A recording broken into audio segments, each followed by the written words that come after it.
the high majority of the world thinks Israel's on the wrong side of history right now. And I partially care and partially don't care. I partially care because what makes us so wise that we should think the whole world is wrong and we're right. I partially care because not just out of that humility, but because if our goal is not just to survive, but thrive and influence the world, we have to care what people think. And I partially don't care because I largely think the context is simply misunderstood. And the history is not understood. And what's at stake is not understood. Hi, and welcome to the Z3 Project podcast. I am Amitai Fraiman. I am the director of the Z3 Project. In this episode, I sit in conversation with Rabbi Dr Shmuly Yanklowitz to talk about the state of American Jewry in light of the massacre of October 7th in Israel and the ensuing war. Rabbi Shmuly Yanklowitz is a prolific writer. He has over 25 books dealing with Jewish ethics. He runs multiple organizations that focus on different issues, including foster care, Jewish veganism, social justice, advocates for asylum seekers, a true person who is dedicated to creating a better world in light of the Jewish tradition.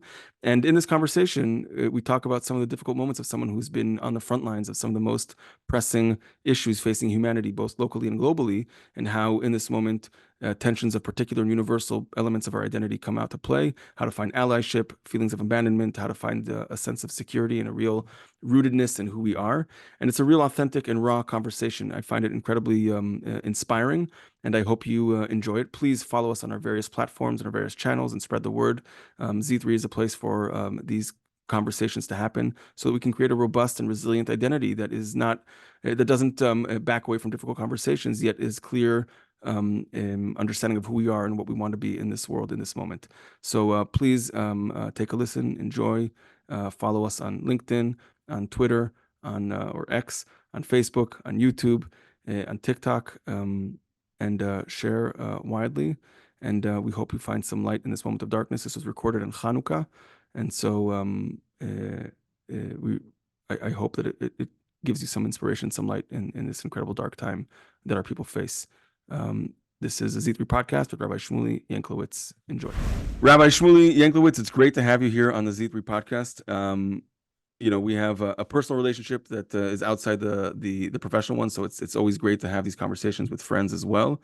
I know we are in the midst of difficult times, but still, it's good to be in the presence of inspiring folks like yourself. It gives me energy and motivation. So I'm really grateful that you joined our podcast today, and I'm excited for this conversation. I look forward to it. I know you will have a lot of wisdom to share with us.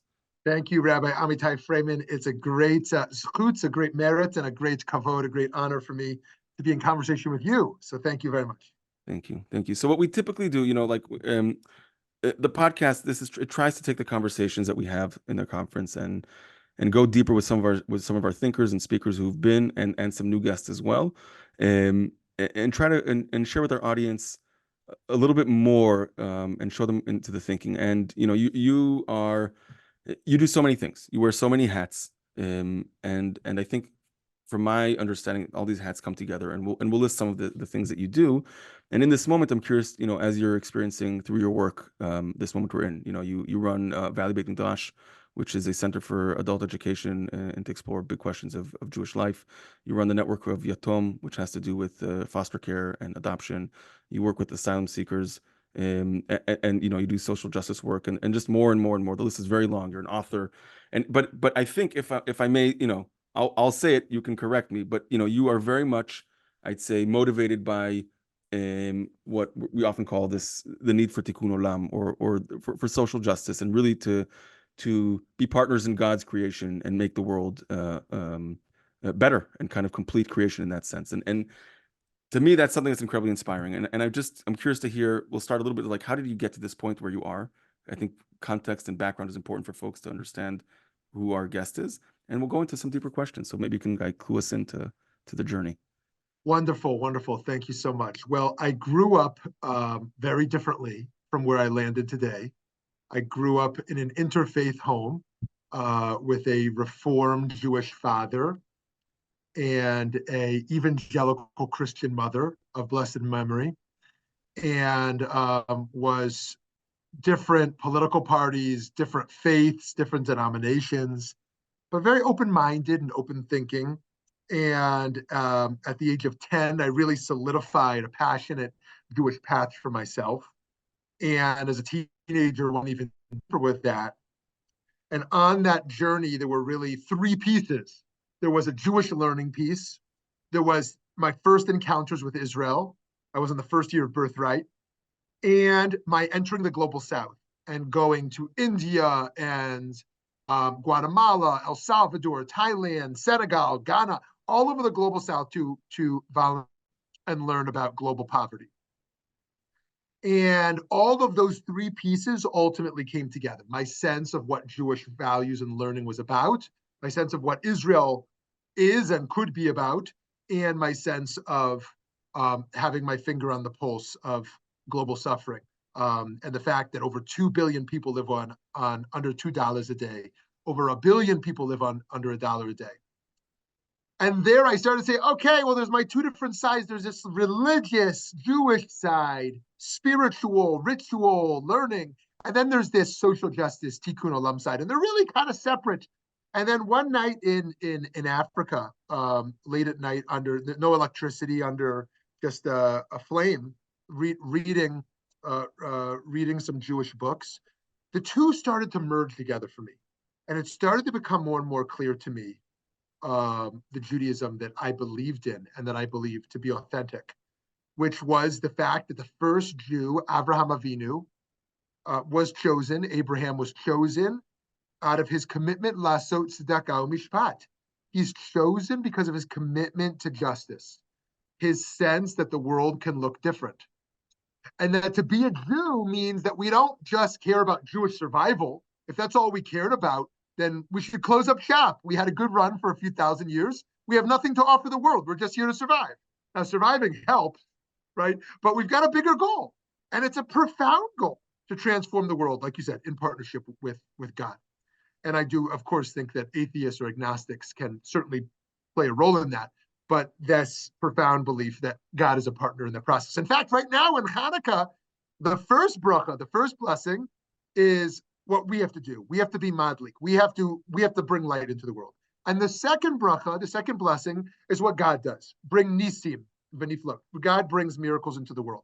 So we do our part, the first bracha, and then we rely upon God's part, the second part. Of course, that's more complicated in a world where we don't experience God's presence so openly, and some of us not at all.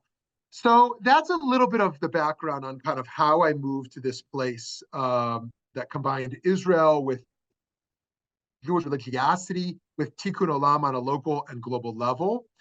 And I have a lot of clarity on that, and still very perplexed and confused about a lot of it as well.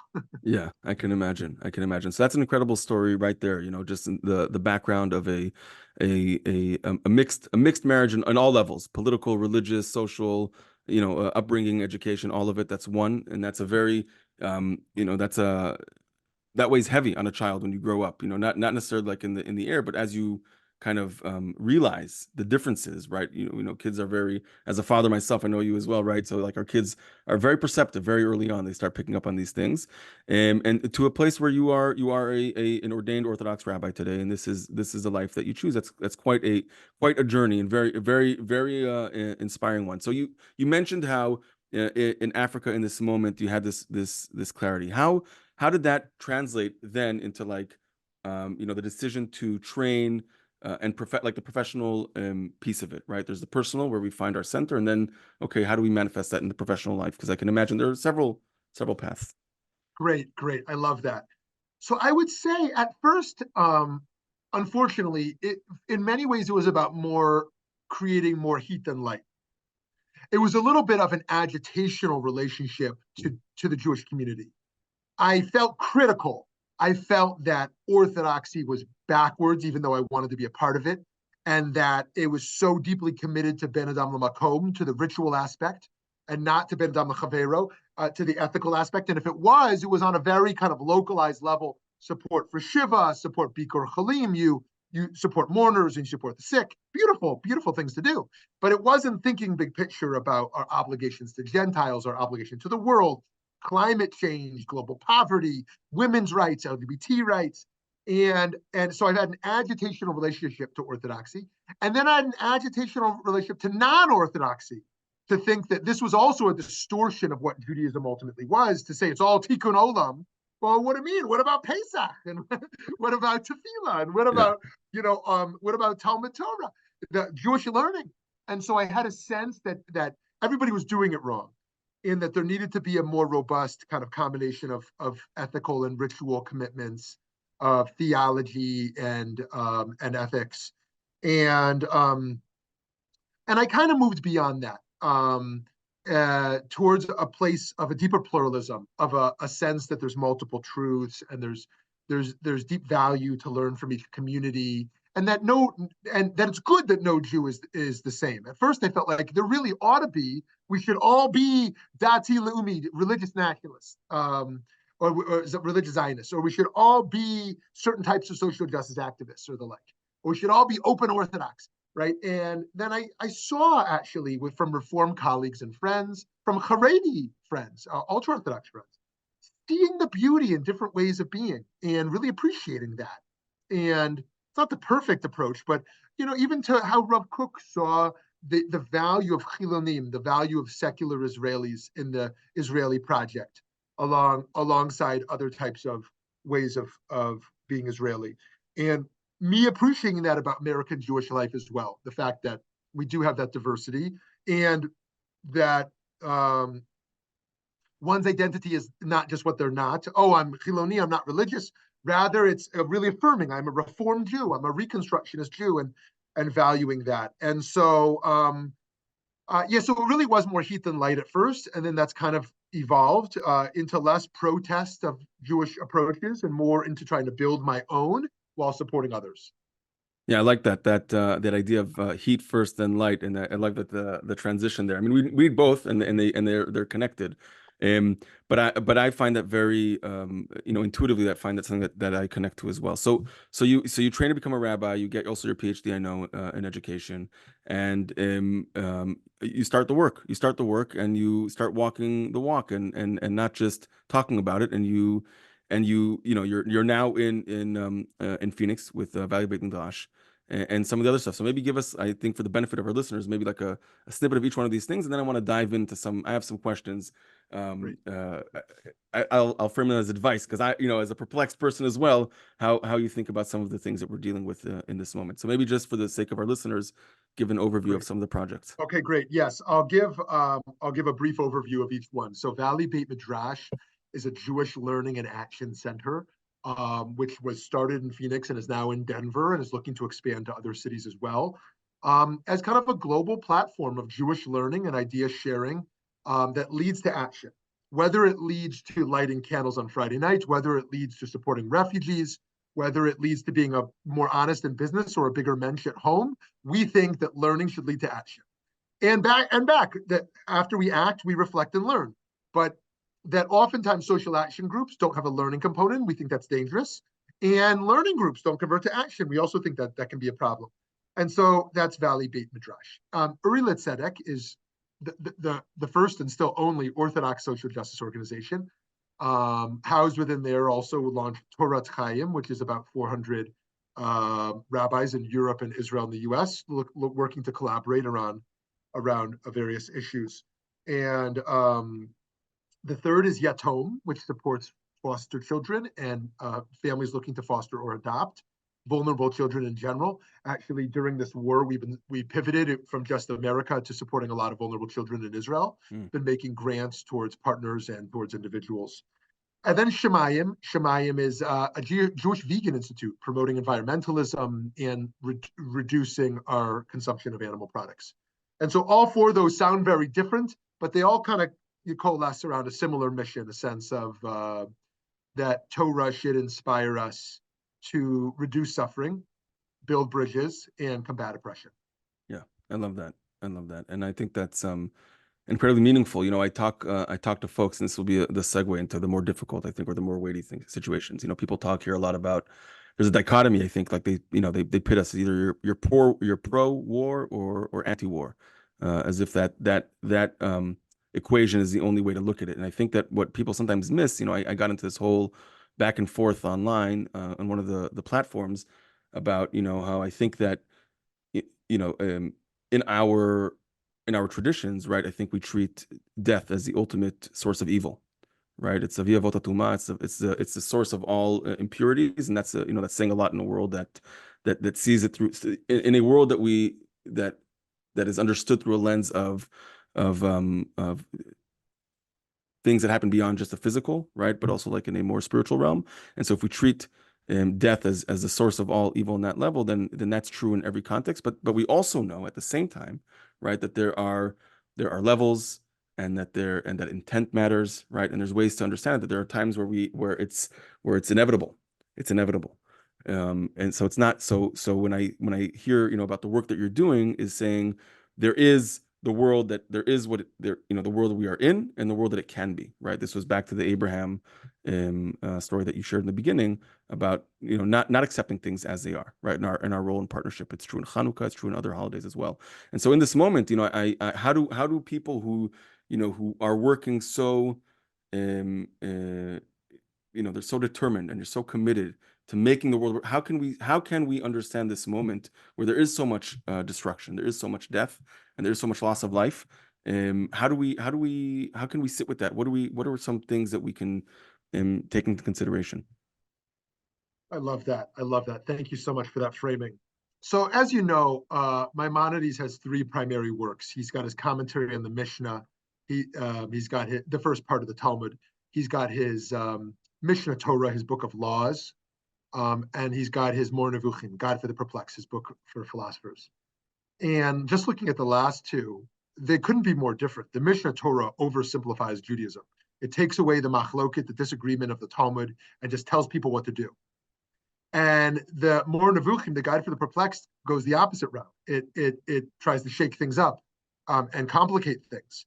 And I love thinking through both lenses, because part of my Jewish learning experience is taking what I'm already clear on and just giving myself chizuk, like strengthening myself to do what I know is good.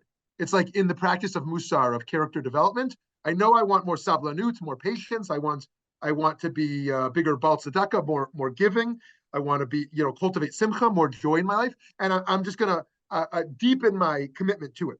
And then there's the Jewish learning experience, which is about complicating things, about seeing things more complicated ways. And I feel like a moment like this, we need both.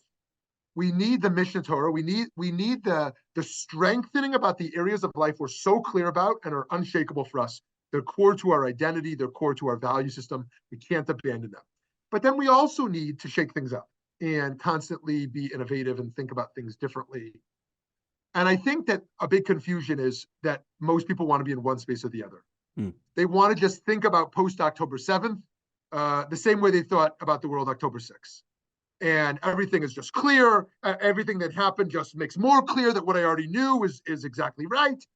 And there's some like that. And then there's others who just live in a state of constant moral paralysis, that they don't know where they stand on anything. It's kind of confused. It's all too complicated. And I think that's also, problematic. And so I think what's important is to figure out, where am I totally clear? And I need to be loud and vocal and double down on my clarity. And where do I have the space to ask questions and to rethink?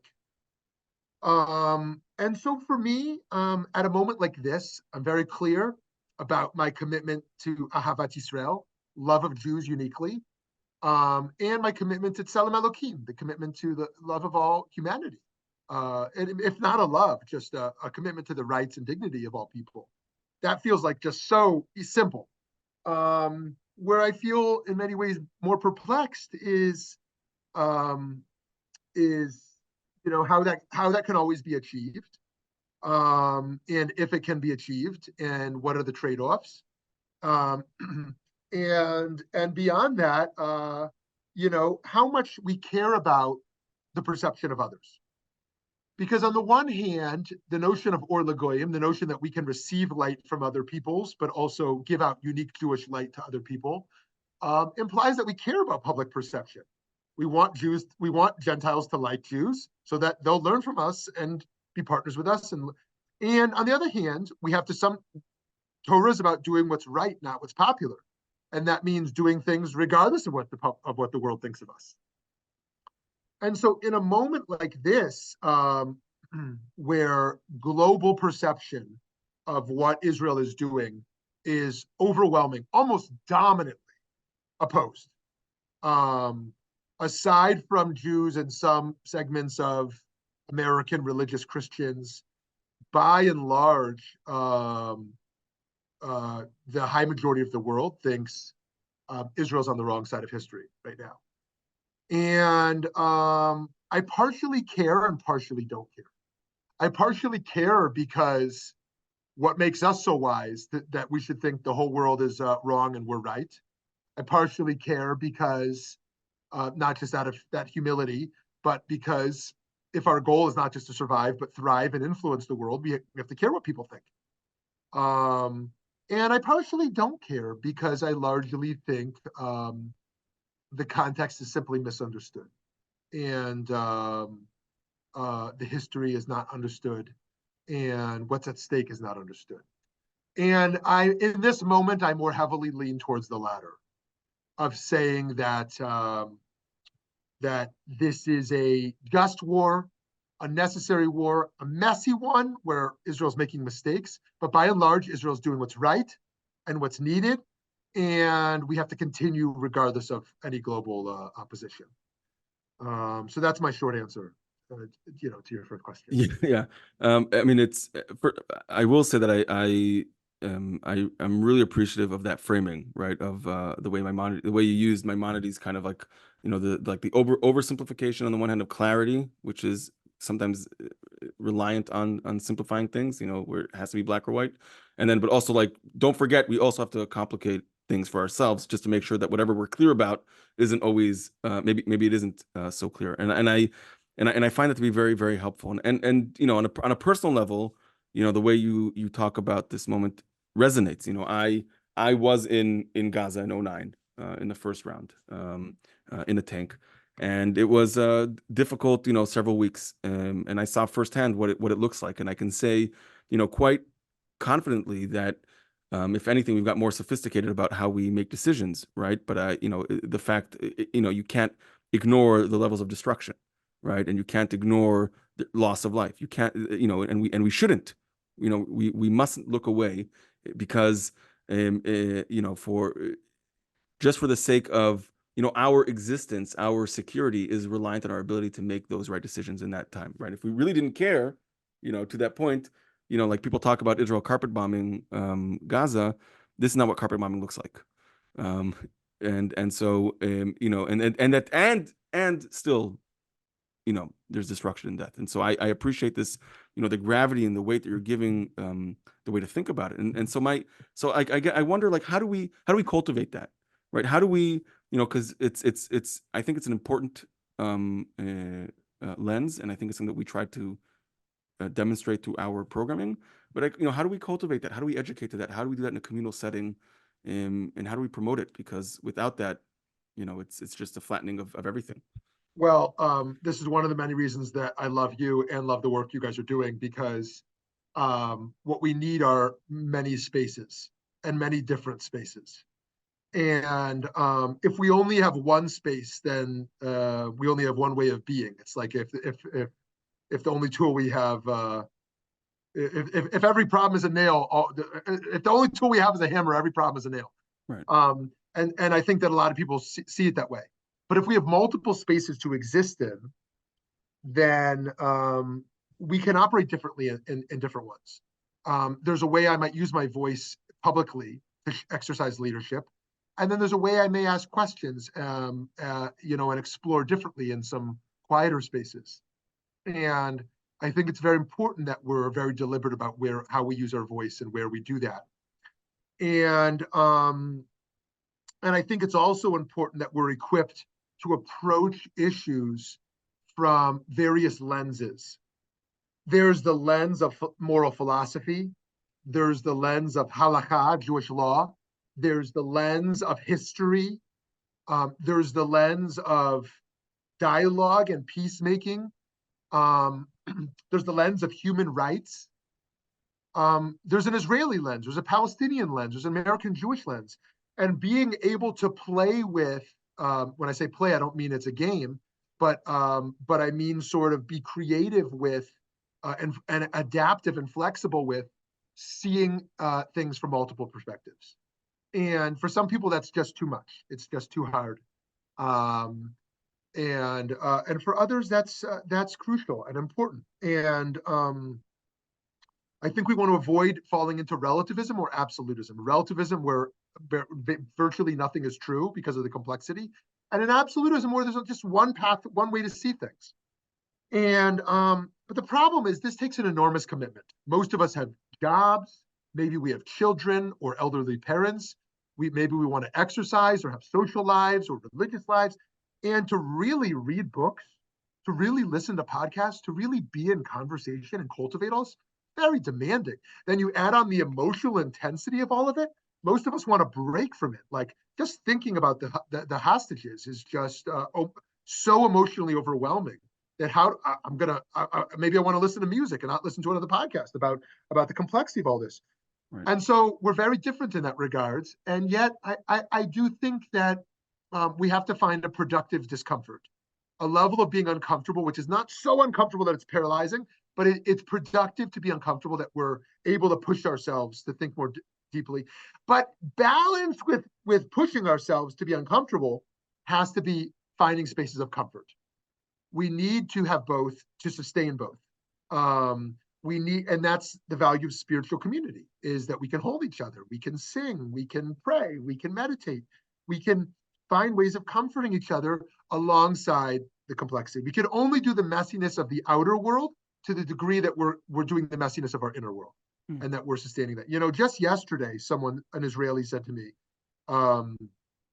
probably in his 50s, and how much trauma he had from his own war experiences in Israel and his own losses.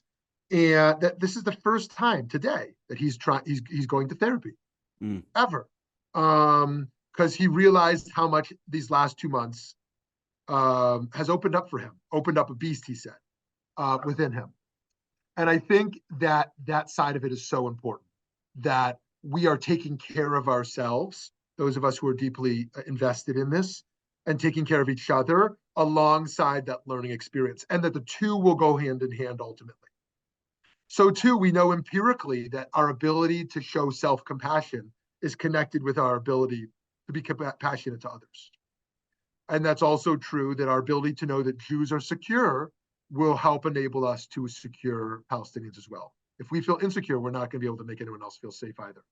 And so these things go hand in hand. And so, and so I think that learning experience is crucial alongside this spiritual experience.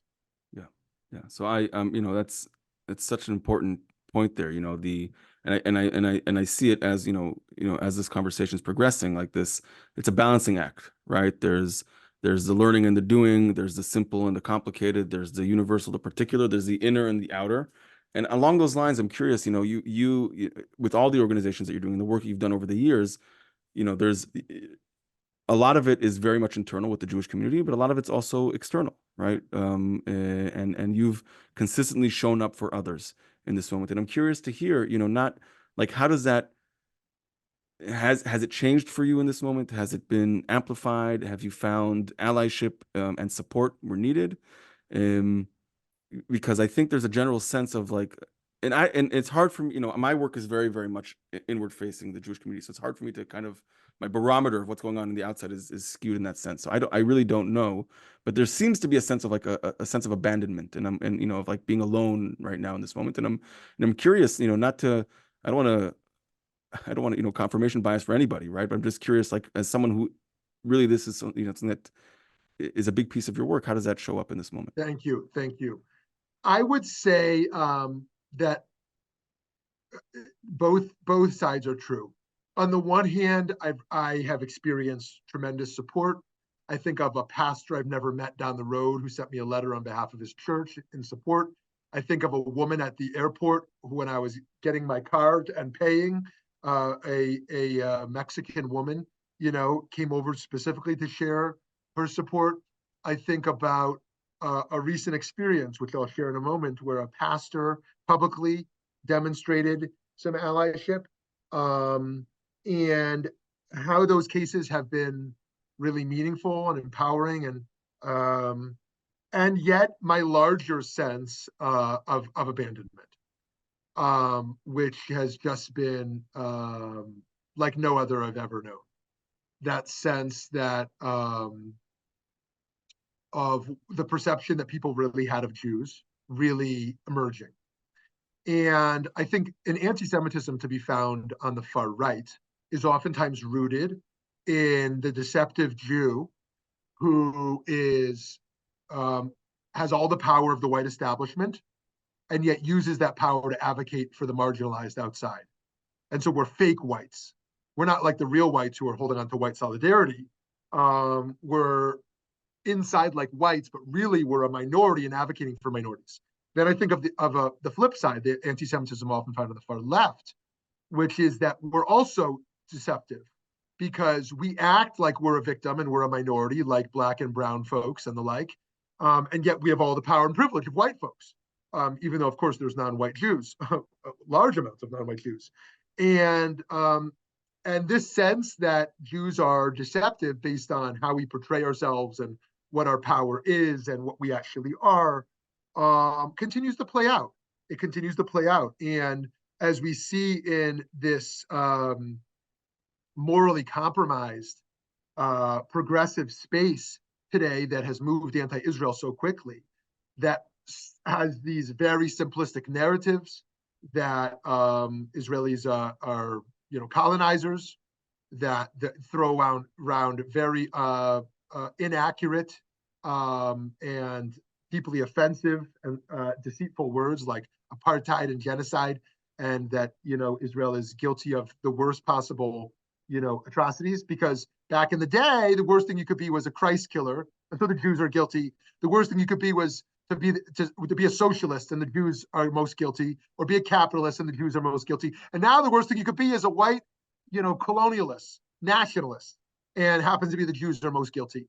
And so we see very simplistic ways of thinking that that Israelis are white and Palestinians are brown. And so if you support minorities in the world, then you must have, not knowing, of course, that half or more than half of Israelis are people of color by the definition. And so that abandonment, that for example, in the migrant work we do for asylum seekers or refugees, the number of groups we've seen who never speak about any other issue other than the border issues, all of a sudden putting out, anti-Israel statements. What we've seen from chapters of Black Lives Matter movements, and how they've talked about, their issues of police brutality, being manifest within Israeli brutality. And what we see from feminist groups who, perhaps most famously now, stand up for Me Too and believe all women, except when it comes to Israeli women who experienced the brutality of sexual violence at the hands of Hamas. And so these issues of race, these issues of citizenship, these issues of gender, not to mention the LGBT groups who just automatically, have at times seen that those who are most marginalized are the ones to be supported, those who are perceived to be the most weak, and thus that's clearly aligns with Palestinian rights. And so all that's been deeply concerning. And as I said, there's been opposite experiences. There's an LGBT group, a national one, that put out an amazing statement against October 7th and in solidarity with Israel's right to defend themselves, that we've been partnering with, along with some other groups. And so I think both are true. We're not alone. We have allies, we have friends in the world. We've cultivated those, and there are sophisticated people who understand that. And the opposite is true. Whether we're talking about the moral bankruptcy of many universities, we're talking about the progressive groups that have not stood with us, and it's it'd be naive to call it shocking, but it is shocking just how deep and how quick that emerged as someone who's immersed in those spaces. And I think we haven't even seen the worst of it yet. I think this is just the beginning. Yeah. So, anybody who's been listening so far it's very clear, the pain that you're expressing is very clear, even in your voice and in the tone. And I'm first of all, I'm sorry that you're experiencing that.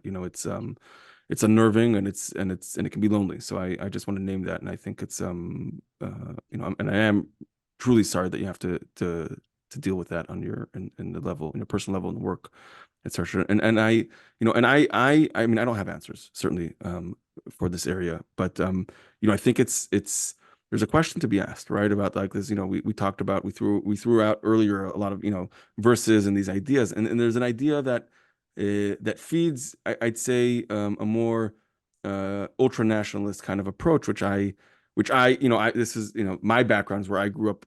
That wasn't my family, but some of these institutions I was involved with, that was certainly a voice that was present. This idea of like am levadad yishkon, right? Like we're always going to be, living forever alone. This idea of like the perpetual Jewish loneliness, right? And therefore, right, the implication there is that we have to,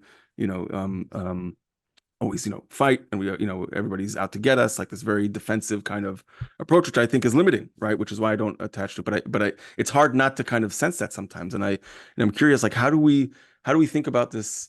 How do we, where do we turn to, or how do we find ways to kind of not go down that rabbit hole? Because it's not only easy, it's comforting. There's a sense of comfort, of righteous indignation almost, right? Like, we told you the world's out to get us. Here's the proof. Great. Love it. So I think there's a few things. I think it's so important because the Am Levadad approach, the notion that we are destined to dwell alone, it's almost virtuous to be lonely and alone in the world, is theologically problematic.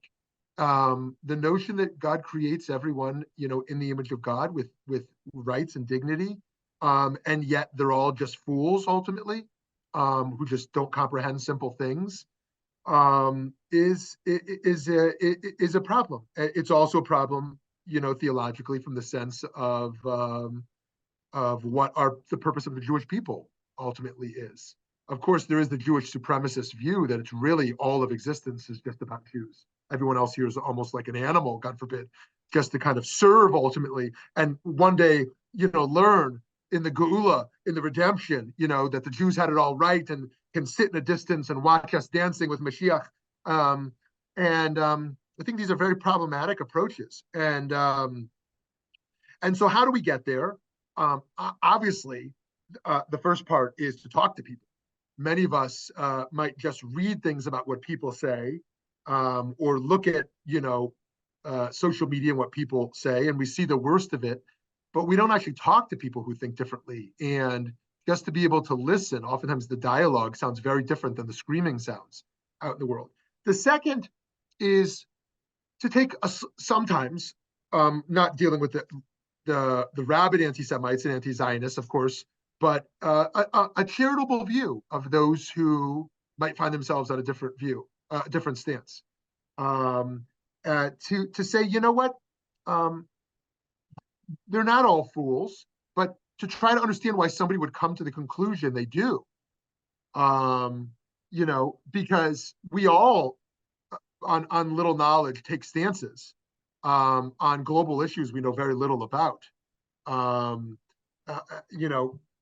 Very, very often, in fact, based upon just a few news articles we've read, or or the like. And so, how do we not write off everyone as just being anti-Semites or fools, but being a little bit more gentle with people that are not foreign policy experts? The other part, I think, is seeing our own shadow. I mean, spiritually, that's valuable, but also just morally, the sense of seeing, how much we don't understand, and how we might use our voices inappropriately in the past or currently. To see how it's easy to do that. And so, that said, I do continue to think that we can only really branch out like that to the extent that we feel secure. And so we have to also find Jewish community and feel secure in it and strengthened in it in order to be able to go beyond it. Because if we're just in a state of trauma or in isolation, it makes sense that all we'd want to be around are people who bring us that comfort and strength. So we have to achieve that comfort and strength in order to kind of go beyond. Yeah. Certainly, I the sense of as we think about post October 7th, we have a lot of these conversations like this.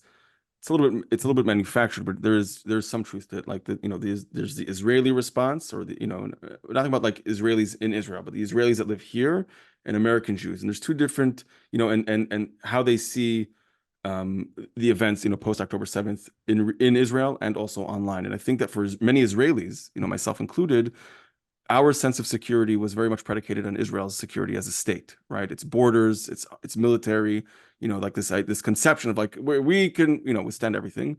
And what happened really destabilized a sense of security for many of us.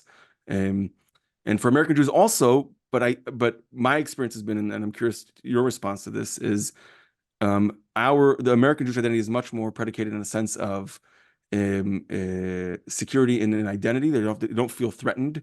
Their ideas, their approaches, our I'd say our educational, maybe it's something. It feels more. If I'm having a hard time putting words to it, but it feels less physical, right? And so when you see like anti-Semitic or anti-Zionist statements, that feels destabilizing to American Jews in a way that doesn't for Israelis, because that's not the locus of our security, and vice versa, right?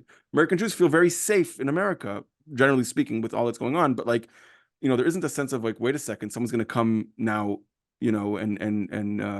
whatever, do some kind of, we've seen some instances. I'm not downplaying that for sure, right? If it's in Detroit, if it's in LA, in New York, of course, but that I don't find that to be the center. So like, there's the physical sense of security, there's the emotional one, and like how do we navigate those two, I guess, is a question or a thought that's coming to me, and I'm just curious. This is not so much of a question, just like like a fuzzy thought that's coming to me as you're speaking, and how do we kind of elevate that in this moment, because this partnership of Israelis and Americans, right? There's got to be more to it than just like difference of culture, right? There's got to be more to there. And I'm saying, how do we create that sense of security? Is something that I'm just, if you have any thoughts of that. And I have another question after that, but we'll start with that first. Great, I love that, and I think you're totally right, and so articulate about some of these differences psychologically, and it's almost hard to understand each other because the differences are so different. The differences are so stark. If you look at the American project of cultivating a pluralistic society that is a nation of welcome to refugees and outsiders, it's hard to, if that's your sole narrative of your pride as Jews, that we're part of this enterprise. It's very hard to understand the Israeli project, which is not about welcoming the outsider, which is not about primarily about this melting pot of diversity. It is about Jewish security.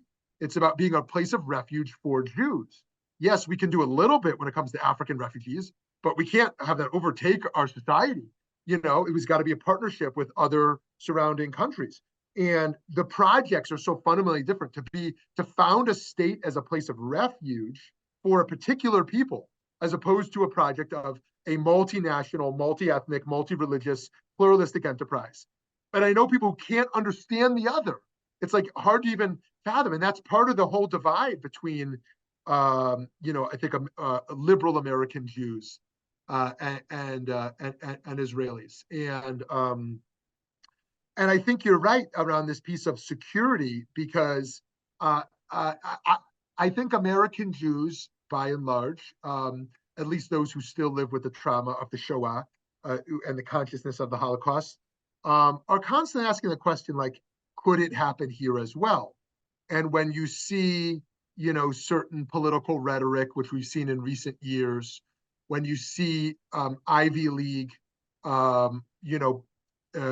presidents of universities who are unwilling to say that calling for the genocide of Jews crosses a line in terms of harassment of Jews, when you see the massive uptick in anti-Semitic acts, whether they feel small and trivial or large. I'm not talking about mass beatings in the streets, but swastikas and statements and, breaking of glass. And like, when you see these and they invoke this Holocaust trauma, and you say, where am I safe in the world? Because a common Israeli narrative is that global Jewry is far safer in Israel. Everyone should make aliyah. What do you mean? Like, this is your home. Like, this is the place you'll be safest. But American Jews are like, what are you talking about safest? Like, Iran calls Israel the one bomb state. God forbid. The one bomb state. This is like you're the most hostile neighborhood imaginable. Israel might be the least safe place to live, according to a certain view. And then you look at in America, about at that opposite. And so you have that sense of, where am I safe? Am I only safe in Israel because that's who will ultimately defend us, or am I safe outside of Israel because of the hostilities we know are ultimately possible there?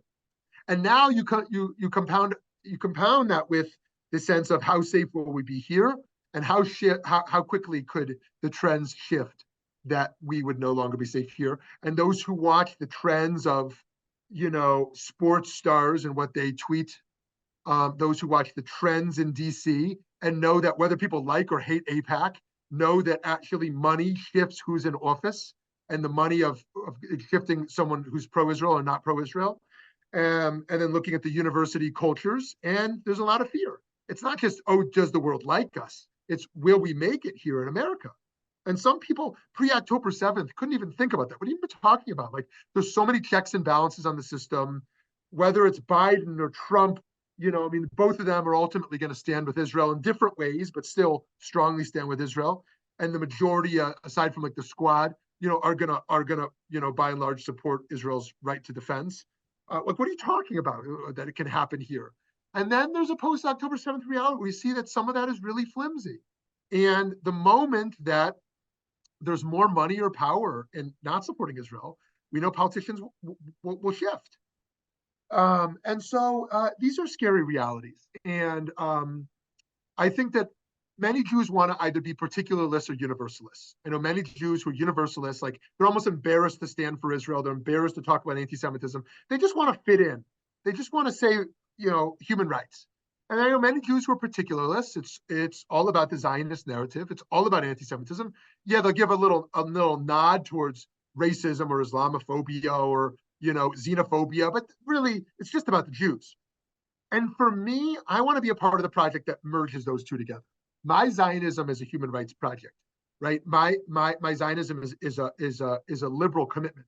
That is to say, my standing with Israel is not just that I love Jews and I want to see Jews survive, although it's a pretty big commitment, but it's that it is a part of my commitment to human rights to say that, it's almost silly to have to say it, that Jews defending themselves is a human rights issue, right? It's not just a Jewish issue, right? Because Jews are also human, and humans have the right to defend themselves.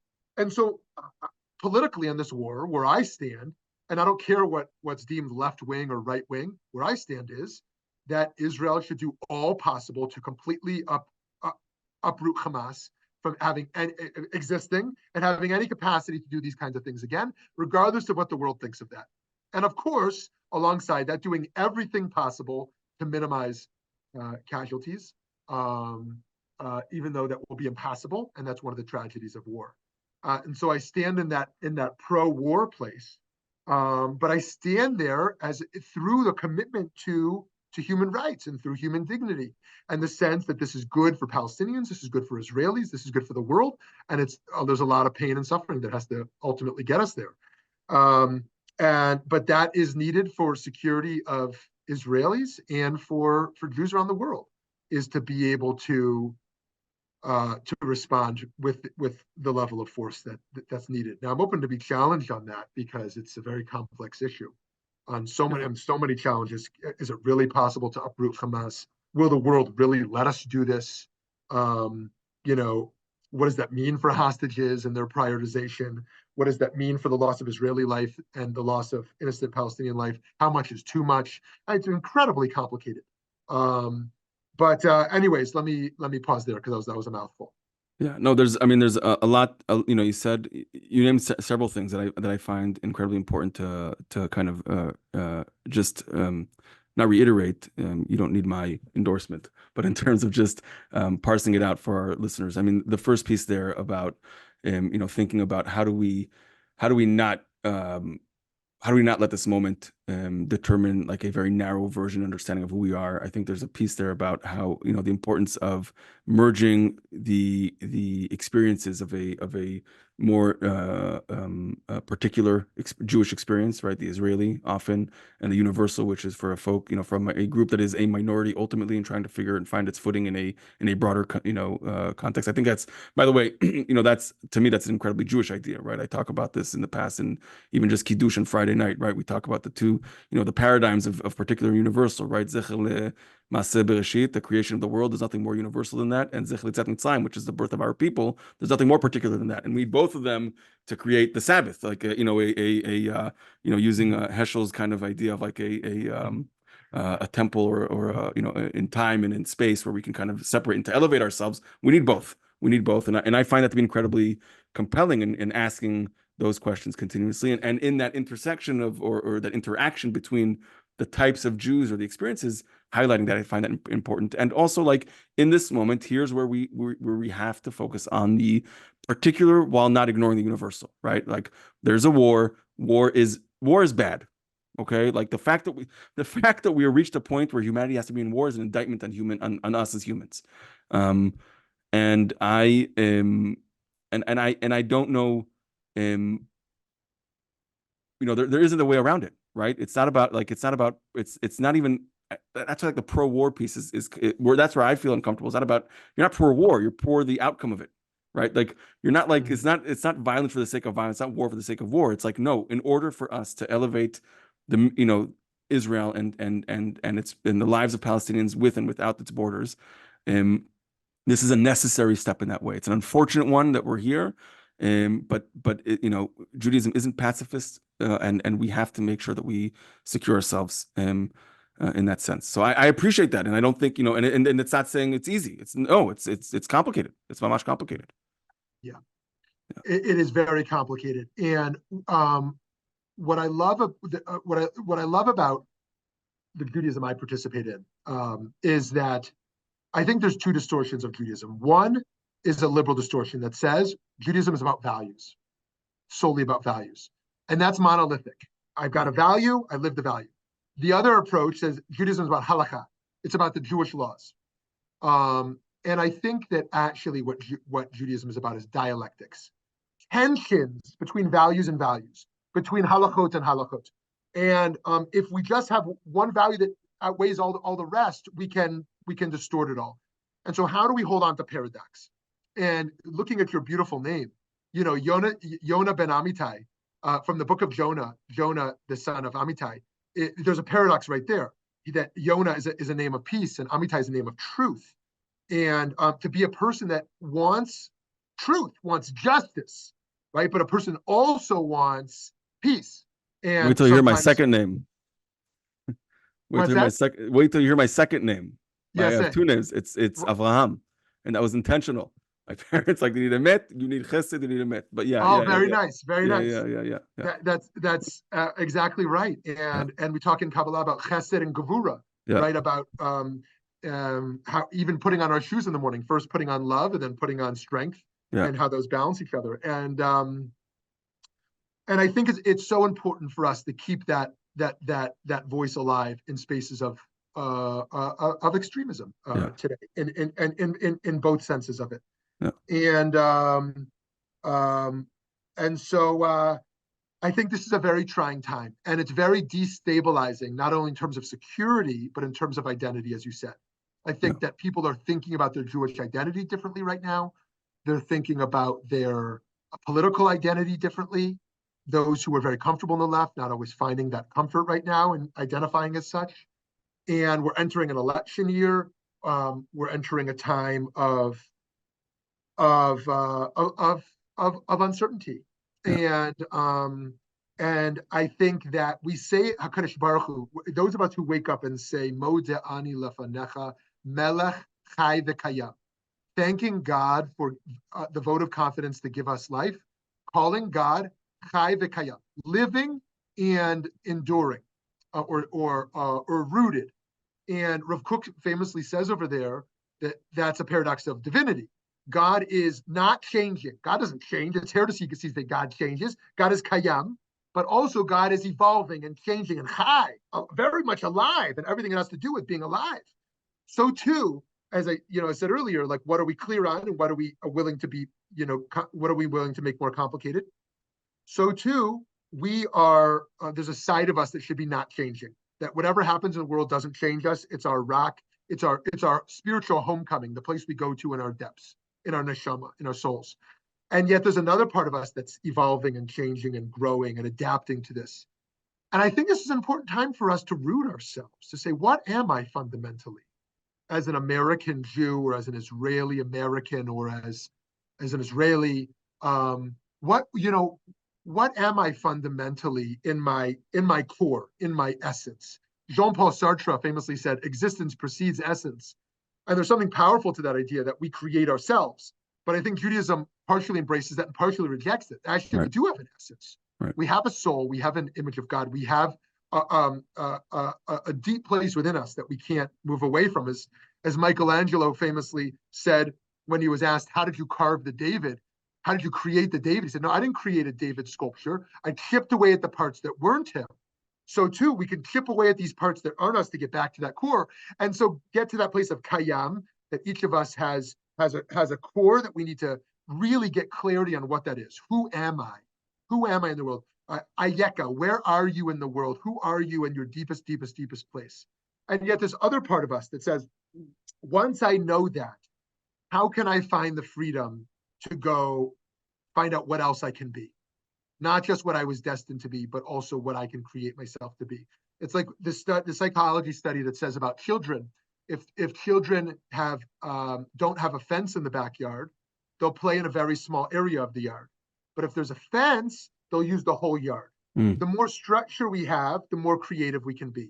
The more security we have, the more innovative we can be. So too, the more clarity we have on who am I, what do I stand for in the world, the more I can also adapt.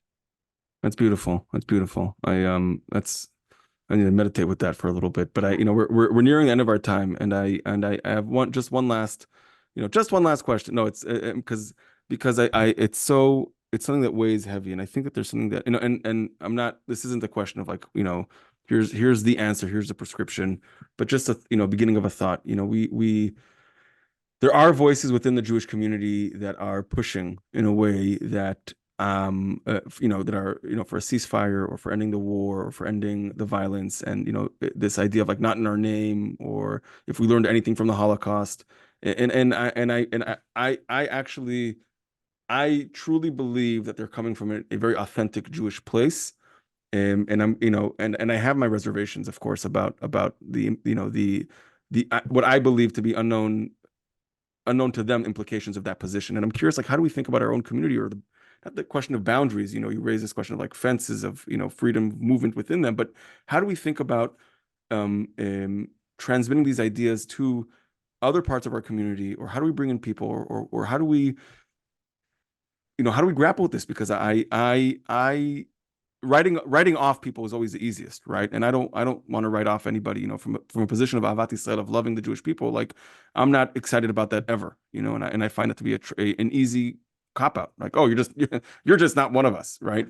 But I think that there's a missed opportunity, maybe, or a blindness, or to that voice, which I think is is it large, is it small? That's besides the point. It exists, and I'm wondering, how do we grapple with that? How do we think about that? Thank you so much. I am so angry at the Jews who are showing up in anti-Israel ways, in ways that show no compassion to Israelis, seem to have no consciousness of Jewish historical trauma, seem to have no understanding of just how tenuous the Israeli project is, and how much risk is at stake, and seem to find rights in every person but in the Jew, and seem to be embarrassed by standing up for Jews, and will so quickly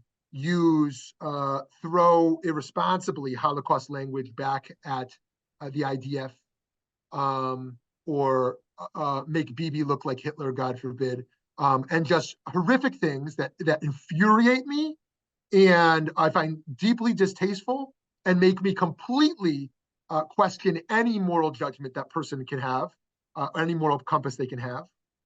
And some of them are not just naive teenagers who have not experienced the world yet. Some of them I know are much older and much more experienced and have been so deeply assimilated into the progressive left community that they can't even see beyond it. And yet,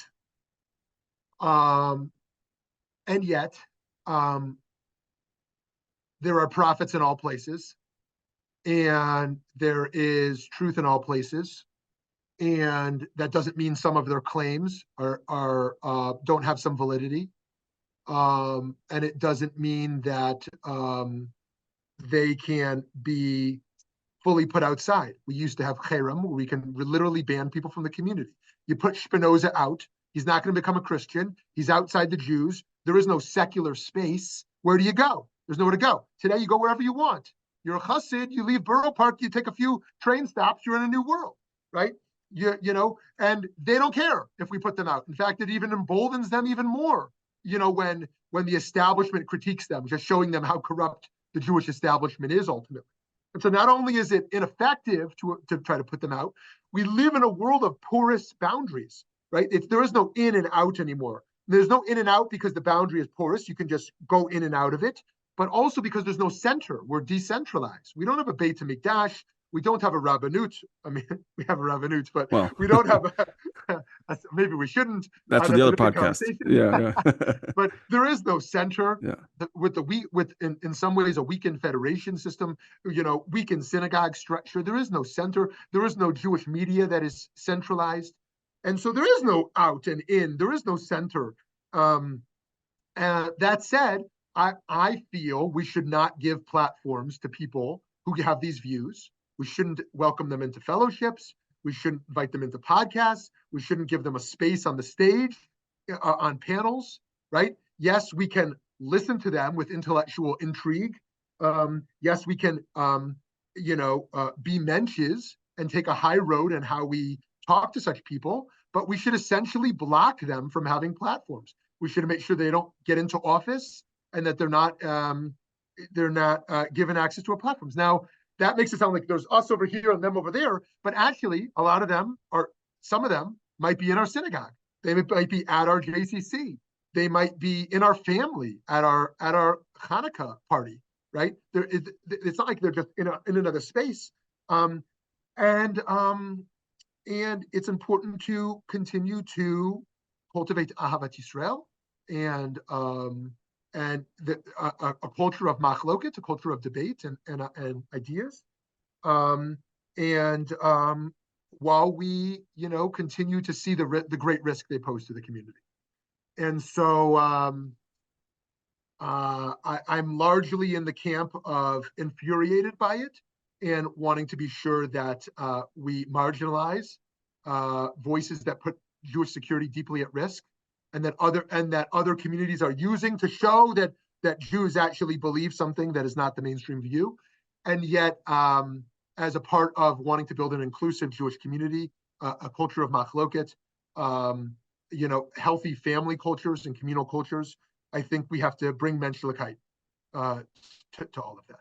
Yeah, that I find that incredibly meaningful and helpful. And a lens that I add to that is I think there's a difference between like individuals and like a group or an ideology or an organization, right? I think that there are, when it comes to like it's I don't know if it's been Adam Makon, Adam Chavero kind of distinction, right, between between human beings and between the divine or between the source of truth or of truths, right? And there's like there's a plane where I cannot kind of adjudicate really because I don't know what will be, but I do find it, I got into it online with someone who was celebrating, they said something along the lines like, for every Zionist I lose as a follower, I gain a pro pro-Palestinian or person critical of Israel. And I was like, how is that how is that a flex? How are you celebrating that? That's such a painful thing to say.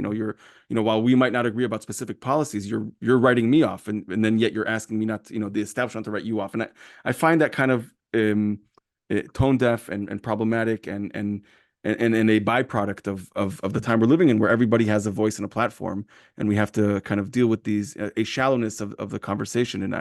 And like you, I find it very the way they treat Israelis is they wouldn't treat anybody else like that, and they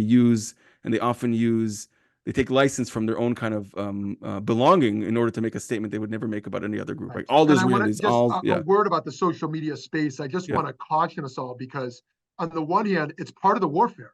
Yeah. It's part of the war right now is the social media war, and the funding that is going to the anti-Israel side, whether it's from China or Iran or Russia, the funding, they're 1,000 to 1 on us. They're 1,000 to 1. We can't compete. And that war, we need to be in that war, because the levels of lies and distortion. On the other hand, it's so toxic.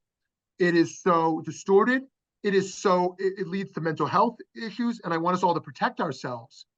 Those of us who see ourselves as warriors on social media, to also protect ourselves. I've also encountered very dangerous people on there. And some are Jews, some are not Jews. Like the person. I think we have to really protect ourselves. Yeah, I agree. So I know, we covered a lot in this conversation. We ranged the emotions of hope and joy and sadness and loneliness and anger. And I'm incredibly grateful for your time. And I think that, for me, my main takeaway here is how to find, how to balance. It's all about a balancing act. It's a little bit of a joke, but it's true. You ask a modern Orthodox person or open Orthodox person, give a Dvar Torah. It's like, okay, here are two tensions. Let's figure out how we live between the two. But there's truth to that. There's a lot of truth to that, because we have to, in order to create good, we have to feel secure. And in order to kind of build allyship, we have to be, there's a mutuality there, but it means that we have to feel anchored and rooted within our own community. And finding how to do that especially in moments like this, is incredibly important, critical. It's difficult, and it's ongoing. It's consistent. It's not, it doesn't end. So I'm really grateful for your insight. Thank you. Just to conclude, I want to say 3 last things. One is for us to distinguish types of people we encounter. There's something very different between a confidant and an ally. An ally is someone that can be a partner, but we shouldn't be totally vulnerable with. And we also need confidants, people we can be totally vulnerable with, which is something different than allyship. And then there's the neutral party, the one who is indifferent, apathetic, not informed. They're not an enemy. They're not an ally. They're not a confidant. And then there's the opposition that can be persuaded, though those who are people of ideas. And then there's the enemy. And we have to keep the enemy and the opposition and the neutral party and the ally and the confidant, those 5 categories, very distinct, because it's easy to say it's us, it's them. No, there's a whole bunch of different ways people are existing. That's the first thing of the last 3 things I want to say. Second thing I want to say is I'm very hopeful. I'm very hopeful, not based on some empirical reality that we know this is going to end. I'm hopeful because I think, to me, be a Jew is to reject Yeush, to reject despair, to ultimately live with a faith, an emunah, a bitachon, a trust, to live with tikva, live with a hope. That to be a Jew is to engage in spiritual practices that remind us of the light in the world, the goodness in the world, and within ourselves and within others. And I invite us all who are pessimistic. We see no good path to how this is going to end. It's a place of darkness, and there's no. How could this possibly have a good ending to it? There's no good conclusion, right? To engage in spiritual practices that reground ourselves in hope and faith and trust in the goodness of reality, of creation, and of the beauty of life. And the last thing I want to say is that we should all rally behind Rabbi Amitai Fraiman, seriously, and the wonderful Z3 project, because you are a person of nuance, you are a person of humility, and a person who balances your chesed and gevura, your strength with your kindness. And the Z3 project, one that is pushing us to think and to grow and engage in the big questions and remind ourselves that how central Israel is to Judaism, how important the Zionist project is for Judaism and for the world and for human rights. So I thank you for letting me, in this tiny way, participate in this wonderful work you're doing. Willie, thank you so much. I really appreciate it. Your time, your leadership, and to many more conversations. Have a happy Hanukkah.